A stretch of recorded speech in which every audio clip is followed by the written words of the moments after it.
When you have a defensive coordinator who's just 3 years older than you, does that ever come up in conversations? Yeah, nah, that's crazy. I said like yes sir or something. He was like, man, don't say yes sir. I was like, why you say that? He was like, man, I'm like the same age as you. I thought he was playing that first.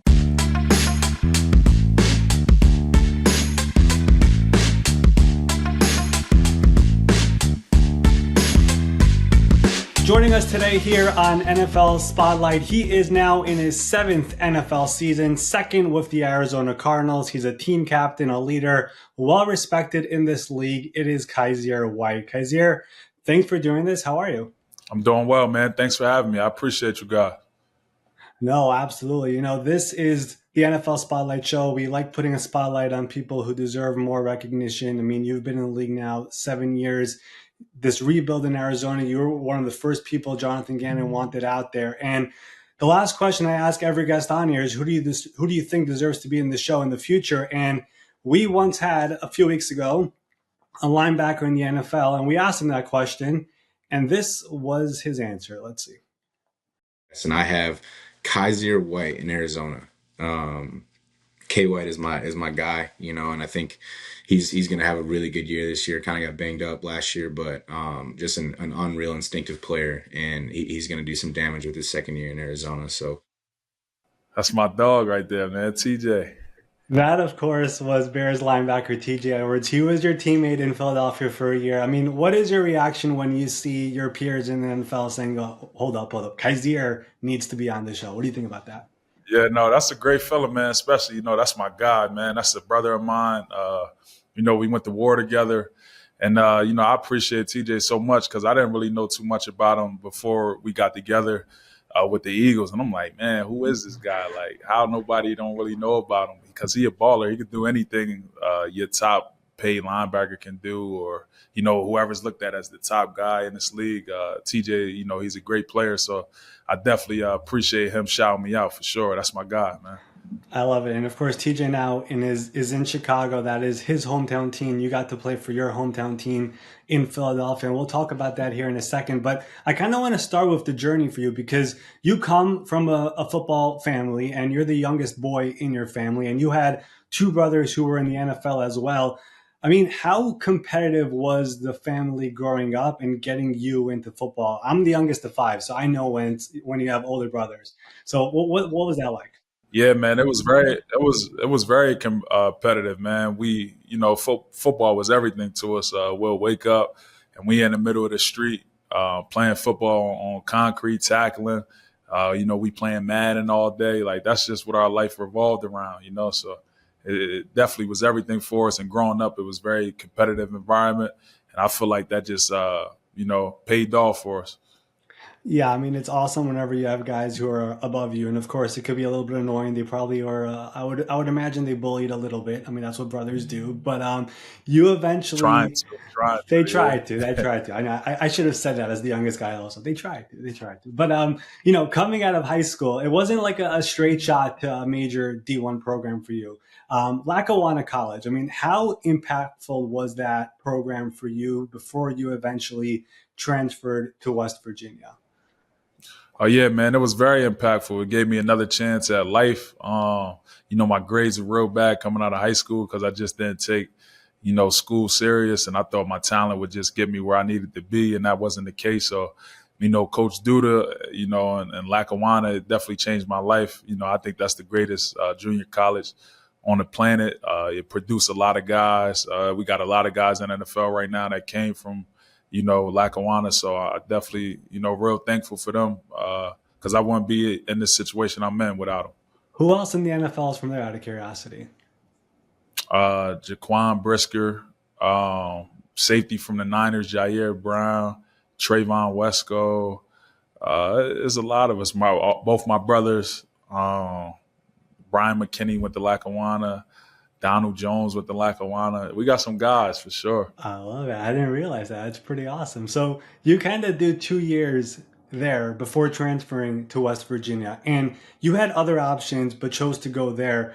I'm kind of curious, was there like added pressure for you going to West Virginia because your brother Kevin was there? He just became a top 10 pick by the Bears. Was there like added pressure of another white member joining West Virginia now?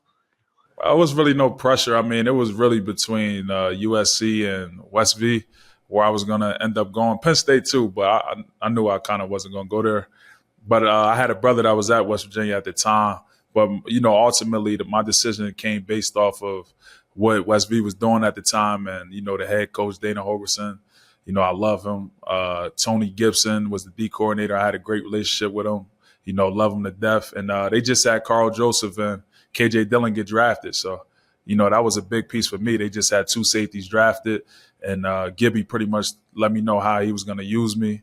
And I just felt like it was a no-brainer. I felt like if I went to Penn State, I think I would have been a linebacker, and I didn't want to do that in college. So, got it. So you end up becoming a linebacker in the NFL, which we'll get to in a second. But going back to your brother, Kevin, who was drafted by the Bears, number 7 overall, were you in the green room when he was drafted on his draft day in Chicago? And did that give you any more motivation to push even harder to make it to the NFL eventually?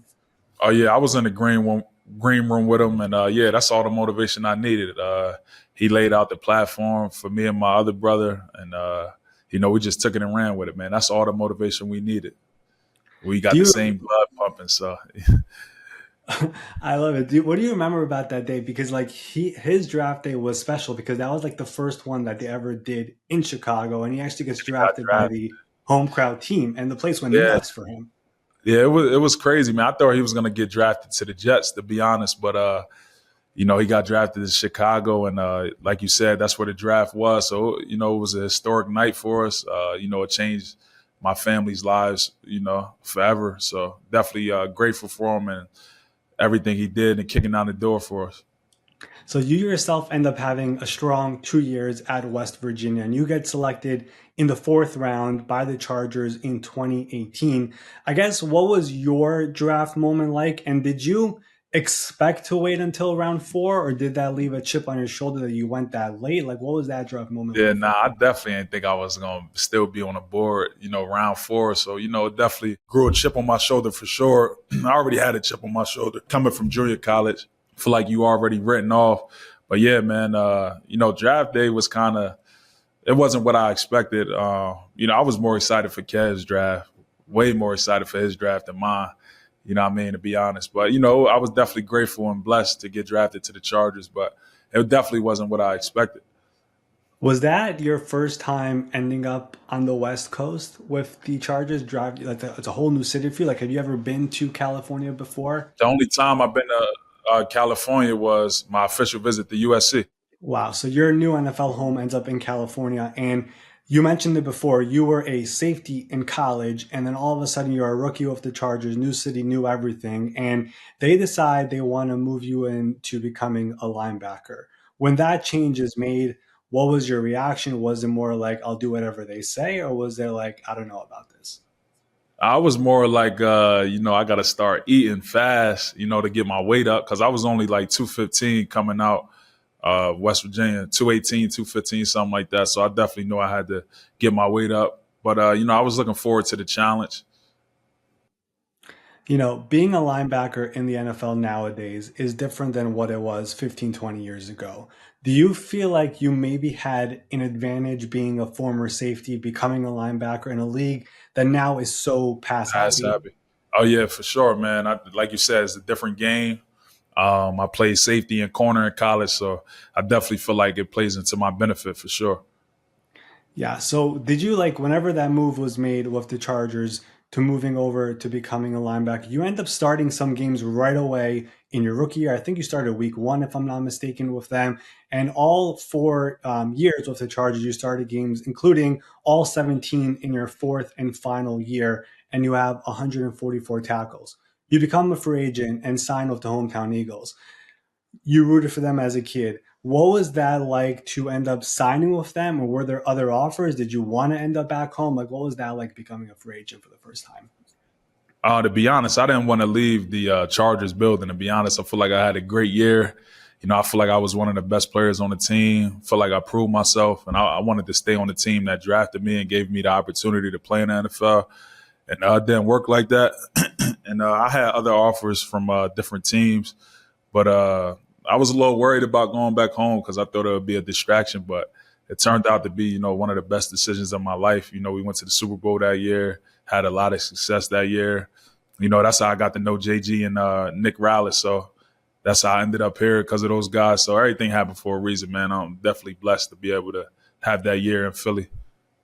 What was that season like for you ending up in the Super Bowl, repping your home state of Pennsylvania? Was there a lot of family who were driving you crazy for tickets? Like, what was that 1 year like in Yeah, it was Philadelphia? definitely a lot of family hit me up for tickets, but they all came and showed their support. When I was in Cali, it's kind of hard I got a real big family, so it's hard for everybody to take that trip to the West Coast on a Sunday, then get back to work on a Monday. So it was definitely a blessing in disguise, man. Definitely a hassle at some times trying to get everybody, accommodated with tickets, but it definitely was a great feeling to, see your family and friends in the stands every home game. So I'm definitely blessed. A hidden secret playing for the Chargers. I'm sure it was great for you, but the fans with the Chargers compared to the fans with the Eagles is probably a different animal. What was just that experience of playing in Philadelphia with those fans and how amazing it was for the run to the Super Bowl that year? You trying to set me up, man? Nah, it's good fans. Both organizations. Chargers got good fans, and Philly, got great fans as well. It was a dope feeling for playing in both environments. All right, that was really not a setup question. No, I'm joking. No, I'm joking. I think everyone knows just Philadelphia is a different breed compared Philly to is every great. fan Yeah, base. it's a different breed for sure. It's different, definitely.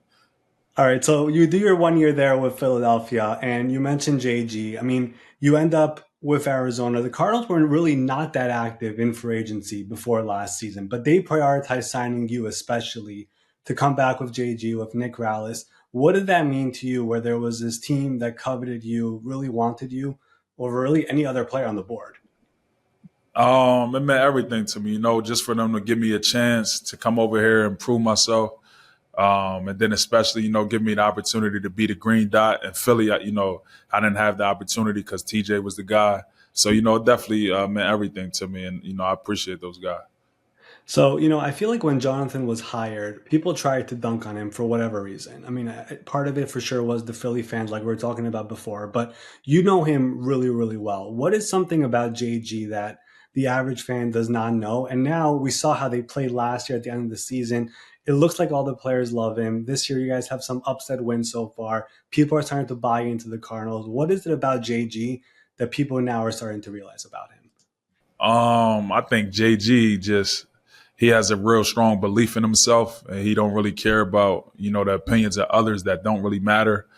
So, that's something I really respect about him. Your defensive coordinator, Nick Rallis, is 31 years old. You're 28. I'm just curious, when you have a defensive coordinator who's just 3 years older than you, does that ever come up in conversations that this guy is basically like your age almost?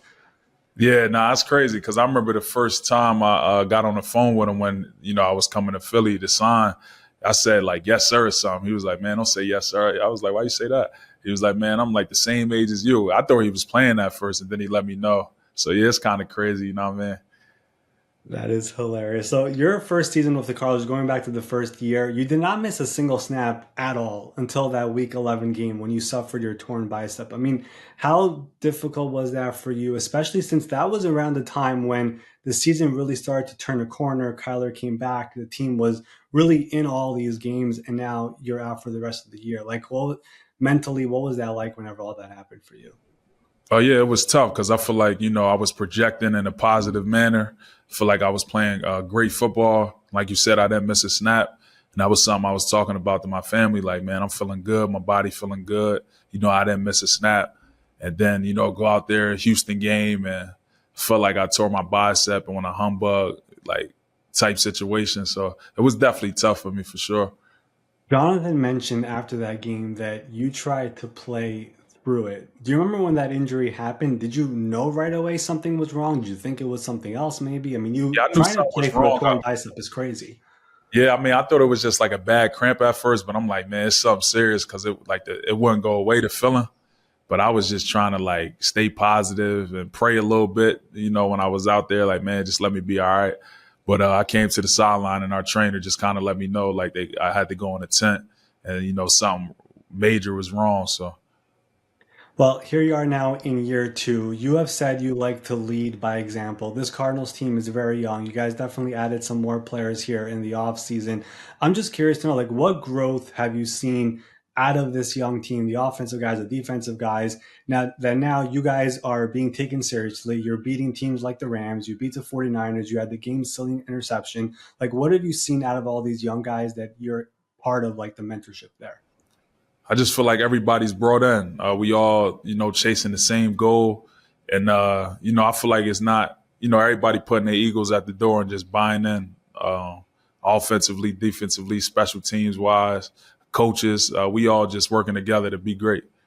All right, last couple of things here. The NFL is more and more towards becoming mobile quarterbacks out there, and you guys have one with Kyler Murray.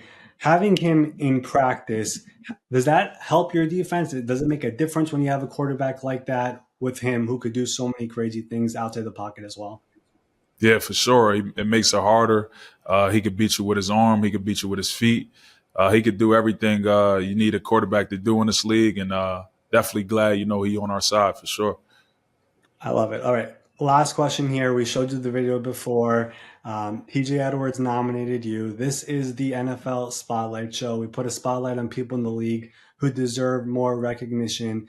Player, coach, executive, whoever it is there anyone in the NFL who you think deserves to be in this seat in the future? David Long, man, easy call. I've been saying that since, he got into the league. David Long with the Dolphins. I It's my love it. dog. Could you just like what is it about David? I mean, it was so confident the way you said. What is it about David Long that people don't know about him? He just real tenacious. He on the smaller side, as a linebacker. We played together in college, but he got the heart of a lion. He's just a dog, man. It's definitely somebody you want to go to war with. I think he's one of the best linebackers in the game, but just don't get the attention that I feel like he deserves. I love it. We are definitely going to look into David Long and getting him here on this show as well. Kyzir, I want to thank you for coming on, spotlighting your career, your journey, everything that you've had so far. Continued success here this season for you, for the team, and we'll be rooting for you guys. Thank you, man. I appreciate you guys. Thanks for having me.